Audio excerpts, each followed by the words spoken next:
The Strait of Hormuz is the main artery for Gulf oil, where in this region nearly two-thirds of the world's proven oil reserves sit either offshore or beneath these desert sands. Like the human heart, the oil market cannot function if the strait is clogged, as threatened by Iran during military exercises. In my view, the top of the market then would go towards 150, 200 if we saw that, and I think it's in everybody's interest to try and avoid getting there.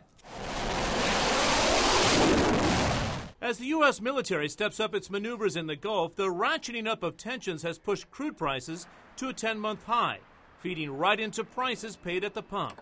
At the High Security Operations Center in eastern Saudi Arabia that controls the flow of crude at the world's biggest oil company, Saudi Aramco, they are well aware of the high stakes. The kingdom signaled to CNN in January that it is prepared to open its taps to add to its nearly 10 million barrels a day of production and replace any loss of output from Iran.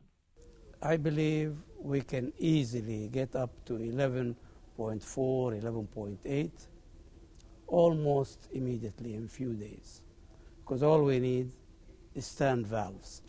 Now, to get to the next 700 or so, we probably need about 90 days.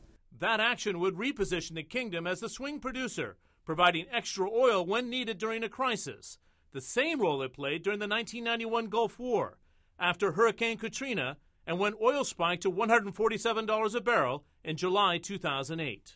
Rising tensions here in the Gulf hit an already tight oil market. For the first time in history, oil prices averaged $100 or more in 2011 for the international benchmark North Sea Brent, which pushed up prices for gasoline in the U.S. and Europe.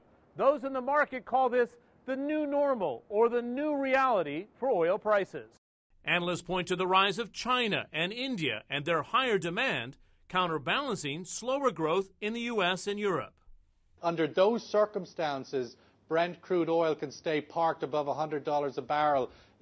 One would indicate that that's probably the floor, unless we do have a kind of an Armageddon moment, another Lehman moment. When investment bank Lehman Brothers collapsed in the autumn of 2008, so did oil prices.